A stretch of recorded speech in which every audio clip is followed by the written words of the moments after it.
si je vous dis crise au CDP ou convocation des chefs d'État du G5 Sahel par Emmanuel Macron ou encore remaniement ministériel, vous me répondrez certainement politique. Politique 2019, c'est parti en son et en image.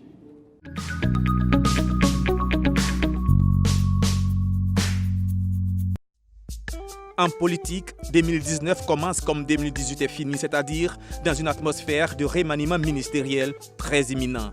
Il intervient dès le mois de janvier. Paul Kabatieba cède sa place à Christophe-Marie-Joseph Dabiré à la tête du gouvernement. Plusieurs ministères au cœur de l'actualité vont changer de patron. Au ministère de la Défense est nommé Chérif Sy, qui quitte ainsi son énigmatique poste de haut représentant du chef de l'État.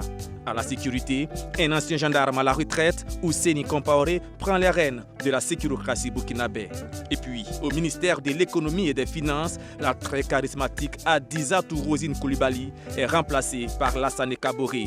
Elle paye et perd son bras de fer avec les tout-puissants syndicats des régies financières. Un gouvernement de 32 ministres qui doit faire face à des défis liés à la sécurité, à l'organisation des élections et à la réconciliation nationale, entre autres. Des sujets qui seront au cœur du dialogue politique initié par le chef de l'État en juillet avec l'opposition politique. Une opposition qui va claquer la porte à l'Assemblée nationale le jour de l'adoption du nouveau code pénal, jugé liberticide par plusieurs organisations de la société civile et les journalistes qui dénoncent une volonté de musellement de la presse. 2019, c'est aussi cette longue crise majeure qui a secoué le CDP avec plusieurs épisodes, les uns plus palpitants que les autres. Assignation en justice du parti par certains de ses propres militants. Résultat, un congrès extraordinaire du CDP est suspendu. Puis autorisé à son terme, 27 militants sont sanctionnés. Il y a des exclusions, mais il y a aussi des démissions. Blaise Compaoré entre en jeu, écrit des lettres aux différentes parties belligérantes et siffle la fin de la récréation en appelant les uns les autres à la retenue. Un autre congrès viendra lever les sanctions, mais le mal est profond. Kadri Désiré Ouedraogo a déclaré sa candidature à l'élection présidentielle de 2020 portée par le mouvement Agir Ensemble. Un mouvement qui fait partie des nombreux partis politiques créés en 2019. Parmi eux, le MCR de Tahirou Barry et surtout les partis des professeurs d'université, le mouvement patriotique pour le salut MPS du professeur Augustin Loada et Soleil Levant du professeur Abdoulaye Soma. Une sorte de prolongement de la guerre sans merci à laquelle les deux hommes se livrent dans le monde de l'enseignement supérieur. L'un des feuilletons politiques qui aura également marqué l'année 2019, c'est la curieuse session d'accusations mutuelles entre le CEFOP et l'APMP. Comme dans une cour de récréation, l'opposition politique et la majorité présidentielle s'accusent l'une l'autre d'être des connivences avec les terroristes à travers des conférences de presse sans qu'aucun des deux camps n'apporte un début de preuve à ces allégations. Des preuves, il y en aura cependant dans plusieurs affaires de malgouvernance qui ont éclaboussé plusieurs structures de l'administration publique et privée et même des ministres. Les plus emblématiques, l'affaire Charbon-Fin qui met en lumière une tentative d'exportation frauduleuse d'or, l'affaire CNSS aussi, un concours de recrutement entaché de fraude, de favoritisme et de népotisme. En politique diplomatie internationale, 2019 sera marqué incontestablement par l'invitation, diront certains, et la convocation, diront d'autres, du président français lancé au chef d'État des pays membres du G5 Sahel par voie de presse. Une attitude de Emmanuel Macron jugée arrogante qui aura révulsé de nombreux Africains, mais qui sera entérinée par les présidents concernés quelques jours plus tard au terme d'une réunion préparative du sommet de Pau. Un chapitre qui fera sans doute couler encore beaucoup d'encre et de salive en 2020.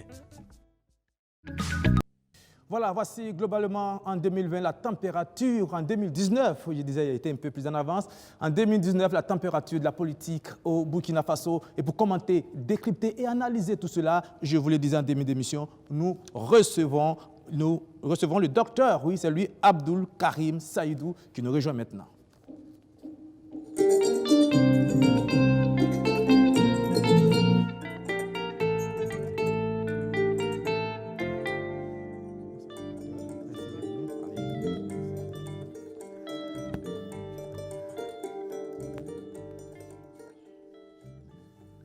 Saïdou, bonsoir. Bonsoir. Merci d'être venu. Merci. Alors, déjà, quand vous observez de manière générale en 2019, qu'est-ce qui vous a marqué politiquement? Alors, ce qui m'a marqué sur le plan politique, c'est sans doute la façon dont nous avons géré la question sécuritaire.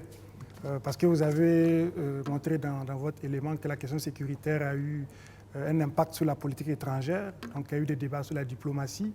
Et si vous regardez également la conflictualité domestique, les discours politiques au niveau de l'opposition politique, au niveau de la majorité présidentielle, la sécurité était au cœur de ces questions politiques-là. Donc je crois que la conflictualité politique ou la compétition politique de façon générale a été marquée par cette problématique qui s'est invitée dans notre agenda politique depuis 2015-2016. Oui, mais il y a eu aussi au sein même des partis politiques quelques problèmes, beaucoup de problèmes même. Prenons le cas du CDP, par exemple. Comment expliquez-vous cette longue crise qui a secoué ce parti qui est là depuis plusieurs années? Oui, je crois que le cas du CDP est un cas intéressant du point de vue de la science politique parce que dans beaucoup de contextes, on aurait prédit une chute du CDP, une disparition du CDP. Parce que le discours qu'on entendait sur ce type de régime politique d'abord et sur ce genre de parti politique à caractère hégémonique, c'est qu'après le départ du père fondateur, on s'attendait à ce qu'il y ait une dégringolade du parti. Mais là, on a déjà été surpris par le fait que, déjà aux élections générales de 2015, le CDP a eu quand même plus de 17 députés, si j'ai bonne mémoire. Et après, on constate que le père fondateur continue de jouer un rôle central dans la vie du parti.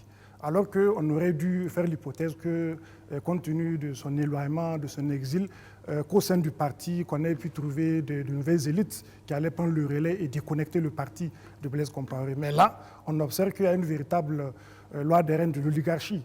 C'est-à-dire que le père fondateur garde en tout cas la main sur le parti malgré les dissensions. La question est de savoir est-ce que dans la durée, Blaise Compaoré pourra continuer à maintenir cette même mise-là. Lorsqu'on regarde notamment les contradictions internes du parti, il va être extrêmement difficile de maintenir la cohésion du parti dans la durée. Vous parlez de contradictions, il y en a eu beaucoup. On est passé même au-delà des contradictions parce que l'affaire est allée sur le terrain de la justice quand des militants d'un parti assignent ce parti en justice. Ça veut dire que peut-être le malaise est profond. Oui, vous savez que le règlement judiciaire des conflits internes aux partis politiques n'est pas... Peut-être que ce n'est pas très fréquent au Burkina, mais ce n'est pas nouveau. C'est pas nouveau, on se rappelle le cas du PAI, où il y a eu une longue bataille judiciaire.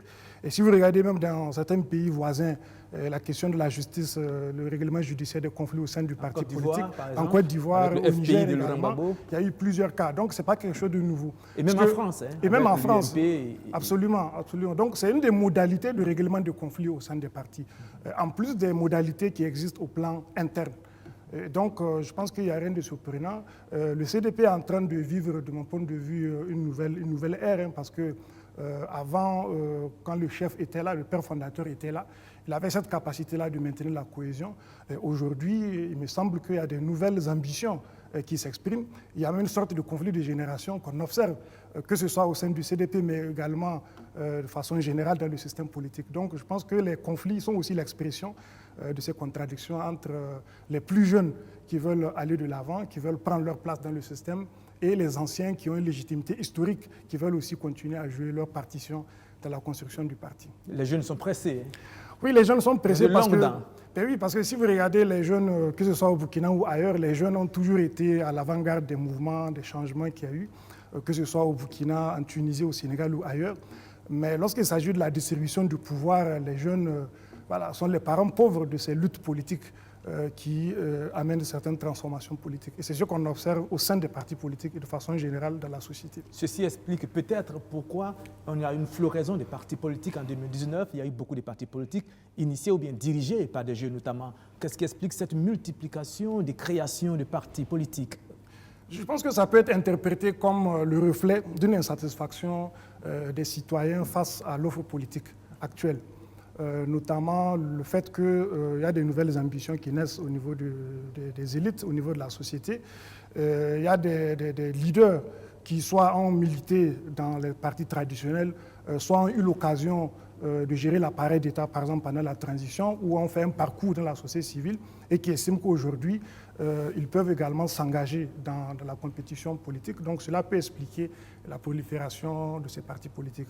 Ce qu'il faut peut-être observer, c'est que la prolifération des partis politiques au Burkina et d'ailleurs en Afrique n'est pas toujours le reflet des antagonismes sociaux. Cela peut être le reflet des luttes de leadership au sein de la classe politique, également le reflet des ambitions personnelles que peuvent avoir certains citoyens. Donc c'est ça une des caractéristiques du jeu politique qu'on observe en Afrique, c'est-à-dire que la prolifération des partis politiques n'est pas forcément à comprendre comme un enrichissement de l'offre politique. C'est pour ça que sur les questions programmatiques, sur les questions idéologiques, vous n'avez pas forcément, je dirais, une avancée significative, mais on observe que du point de vue de la sociologie des partis politiques, du point de vue du nombre des partis politiques, il y a un changement. La question est de savoir est-ce que ce changement-là va se traduire par des nouvelles réflexions sur le plan programmatique, un renouvellement des idées politiques, et est-ce que ça va entraîner également une recomposition du système partisan. Lorsque je parle de recomposition du système partisan, c'est-à-dire est-ce que ça va conduire à une fragmentation du système? Parce que nous sommes passés d'un système sous Blaise Compaoré pendant 27 ans, ce que nous appelons en sciences politiques le système de parti hégémonique, où il y a un parti très fort, très puissant, qui distance de très loin ses adversaires. Nous sommes en train d'aller vers un système où on a des partis moyens, donc où on peut peut-être prédire en 2020 et dans les années qui vont venir après, des coalitions, la nécessité de coalitions pour avoir la majorité. Donc la question est de savoir est-ce que la prolifération de ces partis politiques va entraîner une fragmentation du système partisan. Parce que la fragmentation du système partisan peut avoir des effets positifs ou négatifs sur la qualité de la démocratie, notamment les crises institutionnelles entre le Parlement, le gouvernement, surtout lorsqu'on tient compte du régime constitutionnel que nous avons, le régime semi-présidentiel, qui peut donc permettre la possibilité d'une cohabitation. Alors, dans quelques heures, nous allons entrer en 2020, l'année électorale, et nous voyons que les pions commencent à bouger dans le champ politique. Est-ce qu'en 2020, la bataille peut être âpre? Est-ce qu'on a fini avec la victoire déjà dans plusieurs pays africains, préméditée, des partis au pouvoir? Est-ce que cette époque-là est finie? Est-ce qu'en 2020, on pourrait avoir une véritable bataille politique? Oui, il me semble que je crois qu'on va avoir une compétition beaucoup plus rude que ce qu'on a observé en 2015. Déjà en 2015, on sait que certains candidats plutôt étaient exclus de la course, notamment le CDP. Ça ne sera pas le cas en 2020. On sait également qu'au sein du parti au pouvoir, Feu Salif Diallo a joué un rôle extrêmement important dans la victoire écrasante du MPP. Il n'est plus là. Est-ce que le CDP aujourd'hui a suffisamment de ressources pour faire le coup KO, rééditer le coup KO? Et on sait également qu'il y a beaucoup de mécontentement, y compris au sein de la majorité présidentielle, au sein du MPP lui-même, et également au sein des partis qui gravitent autour du parti au pouvoir.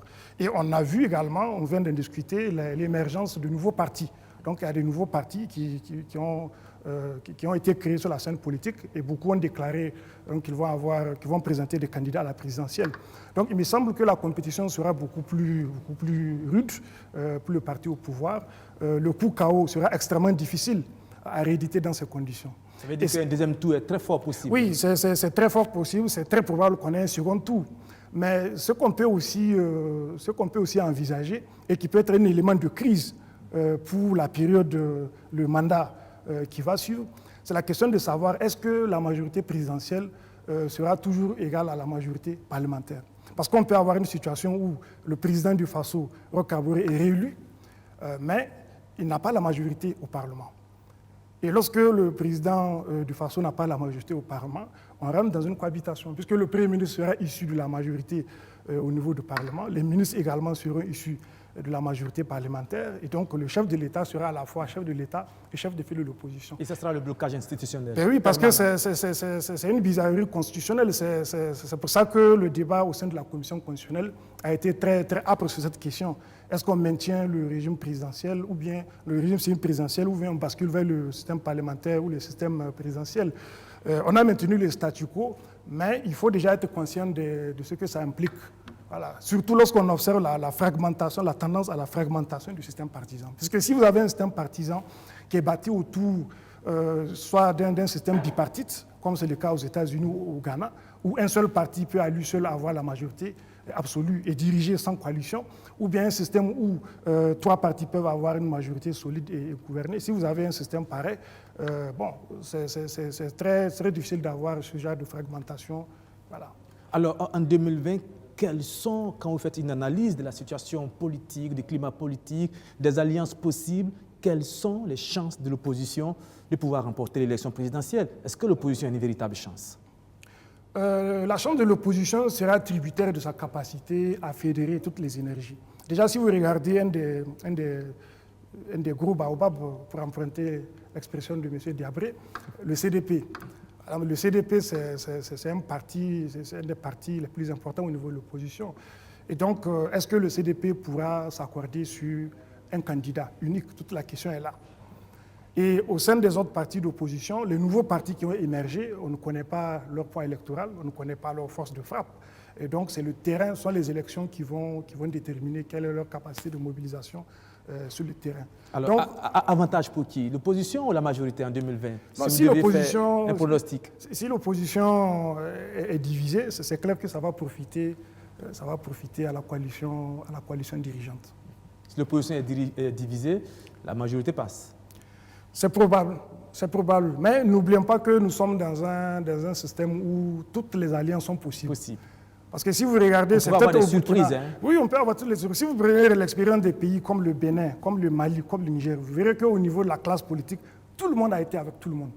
Ou presque. Regardez-moi ce qui se passe actuellement en Côte d'Ivoire. Vous voyez, aujourd'hui, Soro avec Bédié, etc. Donc, tout est possible. Une question un peu provocatrice. Est-ce qu'en 2020, par un coup de théâtre, on pourrait voir le CDP, par exemple, s'allier avec le MPP, qui est un peu un enfant du CDP? Est-ce que ça, c'est possible? C'est très loin. Ce n'est pas exclu. C'est ce que je disais, ce n'est pas exclu. Puisque les acteurs politiques eux-mêmes préfèrent chaque fois dire « on ne dit jamais impossible ». Donc, toutes les alliances sont possibles. Vous savez pourquoi? Parce qu'en fait, au Burkina Faso en particulier, en Afrique et ailleurs, nous ne faisons pas la politique. La politique n'est pas fondée parfois sur des choses essentielles. C'est quand vous avez, par exemple, dans les démocraties consolidées en Europe, regardez par exemple dans des pays comme l'Allemagne, où souvent les partis prennent suffisamment du temps, beaucoup de temps, pour s'accorder sur un programme de gouvernement. Parce qu'il y a des querelles d'ordre idéologique. Vous avez par exemple des écologistes, vous avez des conservateurs, vous avez des socialistes, vous avez l'extrême droite. Et chacun tient à ce que ses préférences idéologiques, programmatiques, puissent être prises en compte dans le programme de gouvernement. Ce n'est pas le cas en Afrique, où les choses sont beaucoup plus simples. Les choses sont beaucoup plus simples, puisque souvent c'est la question de partage des postes qui détermine les alliances. Donc c'est beaucoup plus simple que lorsque la compétition électorale politique porte sur des enjeux idéologiques. Alors, vous disiez sécurité politique, on va revenir sur cette affaire. Quand même, elle est grosse cette affaire, où le président français, au cours d'une conférence de presse, invite, pour ne pas dire convoque, comme le disent certaines personnes, 5 chefs d'État des pays du G5 Sahel. Ça a été quand même une grosse surprise et puis ça défraye la chronique.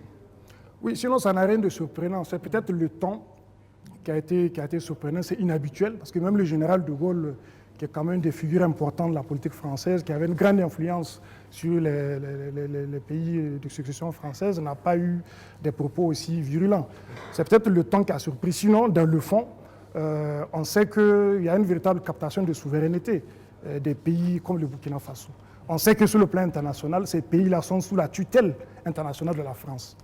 La preuve, le G5 Sahel, qui fait partie de la politique française, a été carrément imposé au chef d'État. Donc, il n'y a pas véritablement quelque chose d'étonnant.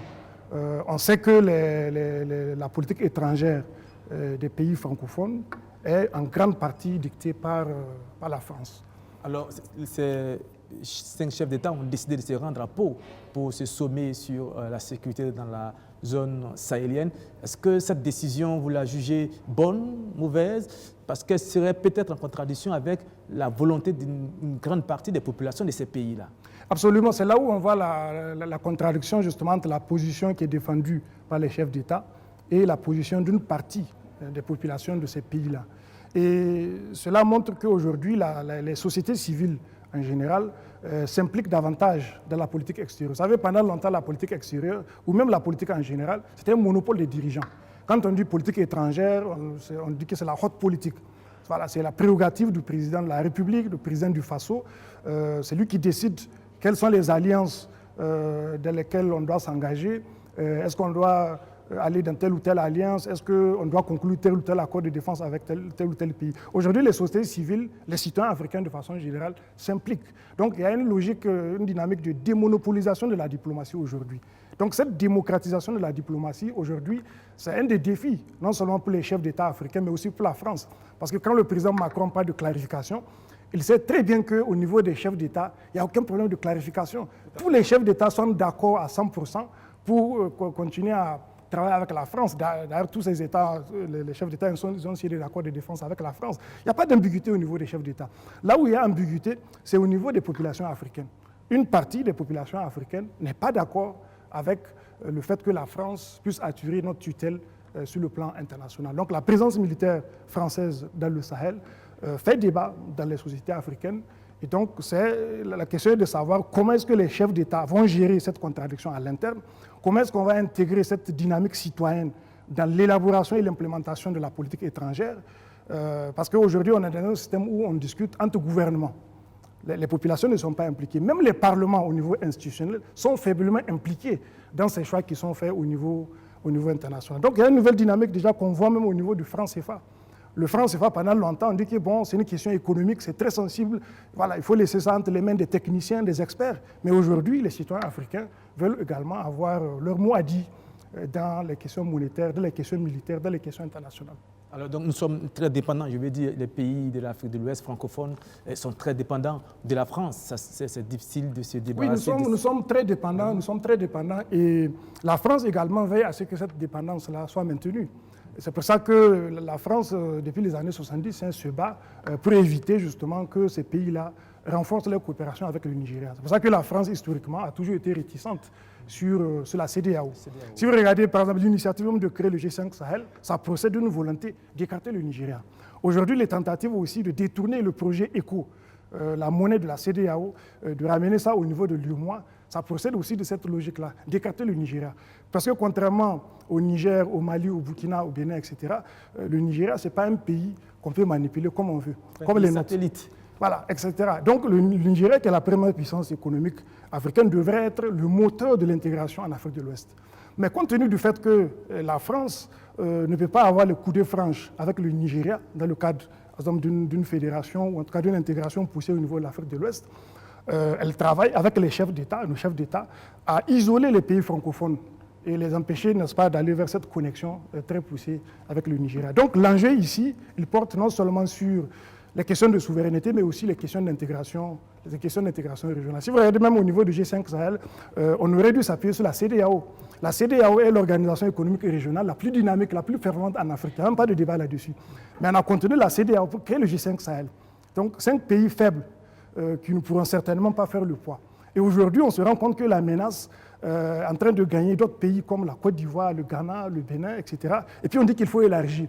Maintenant, dans l'élargissement, au lieu d'aller justement vers la CEDEAO, on dit qu'il faut demander l'appui de l'UEMOA, etc. Donc tous ces tâtonnements qu'on observe au niveau de notre politique extérieure procèdent de cette volonté de la France et de nos chefs d'État de maintenir une alliance stratégique avec l'ancienne puissance coloniale, ce qui est en contradiction avec les opinions, les perceptions d'une grande partie des populations de cette région. Il faut dire que les enjeux sont donc très énormes. On dit que les États n'ont pas d'amis, ils ont des intérêts. Est-ce que l'intérêt de ces pays africains de la zone franc, pour ne pas dire de la zone francophone, c'est d'entrer dans une grande alliance avec le Nigeria, le Ghana, ou bien de rester sous la tutelle française?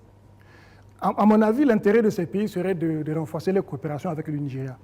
Moi, je suis de ceux qui pensent qu'il faut envisager à moyen ou à long terme une fédération d'Afrique de l'Ouest. Parce que quand vous regardez tous les enjeux, toutes les menaces, tous les défis auxquels nous sommes confrontés aujourd'hui, aucun de nos pays n'est capable de les régler seul. Même le Nigeria, avec Boko Haram, a été suffisamment affaibli par la menace terroriste. Donc que ce soit sur les questions monétaires, les questions économiques en général, les questions de sécurité, les questions d'éducation, aucun développement endogène n'est possible en dehors du cadre panafricain. Et donc, on peut envisager un mécanisme qui permette de renforcer la CEDEAO pour envisager peut-être à long terme aller vers une fédération. Parce que si vous avez une même monnaie, vous pouvez envisager également d'avoir une défense commune, avoir une armée commune. Vous pouvez également envisager un système fédéral où on pourrait avoir un parlement fédéral, etc. etc. Voilà. Pour l'armée commune, ce n'est pas donné. On voit qu'avec l'Union européenne, ça piétine. Mais nous allons parler toujours de sécurité et revenir un peu à la politique nationale. Nous sommes en train de finir, nous sommes à la fin. Oui. Voilà. Et cette histoire d'insécurité qui gangrène les pays de la sous-région et donc le Burkina aussi avec le terrorisme dans plusieurs régions, plusieurs secteurs, fait peser une menace sur la tenue de l'élection présidentielle en 2020. On a entendu le président de l'Assemblée nationale, par exemple, dire que si l'insécurité persiste, ce n'est pas sûr qu'il y ait élection en 2020.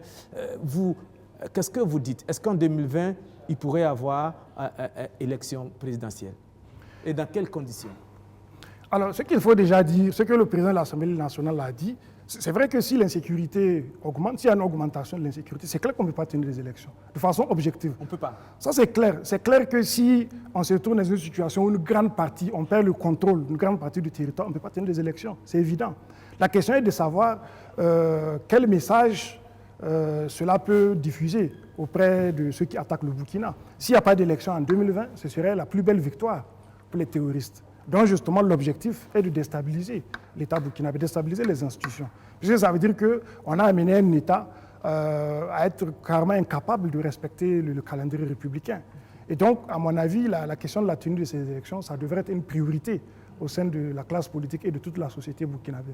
D'autant plus que si vous n'avez pas d'élection, il va se poser un problème de légitimité. L'opposition peut toujours remettre en cause la légitimité des gouvernants. S'il n'y a pas d'élection en 2020, Roch Kaboré ne pourra plus gouverner. C'est vrai qu'on peut avoir une solution au niveau du Conseil constitutionnel, mais il va se poser une question de légitimité. Et cela va affaiblir davantage l'État burkinabé dans la riposte au phénomène terroriste. Parce qu'il y a une nouvelle crise de légitimité qui va venir s'ajouter à la crise sécuritaire. Vous savez, nous sommes dans un risque permanent. Si aujourd'hui, le président Kaboré démissionne, ou en tout cas, il y a une vacance de la présidence, la commission électorale n'est pas en mesure d'organiser les élections dans les délais prescrits par la Constitution, comme on l'a vu en Tunisie. Donc, indépendamment de ça, c'est une variable qu'il faut intégrer. C'est-à-dire notre incapacité à organiser des élections dans des délais très courts. Voilà, nous sommes en train de finir et à chaque fois à la fin, nous posons cette question. On va vous faire passer peut-être pour un charlatan. Pour 2020, si vous devez prédire la politique, ce qui va marquer la politique en 2020 au Burkina Faso, qu'est-ce que vous diriez? 2020, je pense que c'est les élections. Je pense que c'est les élections. Et dans les élections, vous avez aussi la sécurité parce que les deux sont étroitement liés. C'est le plus grand défi auquel nous allons faire face en 2020. Voilà, c'est le renouvellement de nos institutions, la tenue des élections générales. Ça sera notre plus grand défi. Donc la question c'est, auront-elles lieu? Dans quelles conditions? Voilà. Je pense qu'on attend de voir comment les choses vont évoluer. Comme nous n'avons pas l'agenda des terroristes, voilà, on ne sait pas s'ils vont mettre dans leur agenda en tout cas, ils vont avoir comme projet de déstabiliser ces élections. Vous savez qu'au Niger, récemment, il y a une mission de la commission électorale qui a été attaquée. Donc ça, il faut l'intégrer dans l'analyse. Mais ça reste quand même le plus grand défi auquel nous allons faire face en 2020. Merci, Dr Abdoul Karim Saïdou. Merci d'être venu sur ce plateau dans cette émission pour nous faire partager votre expertise en termes de politique. Merci d'être venu. Je vous raccompagne. Merci, je vous en prie.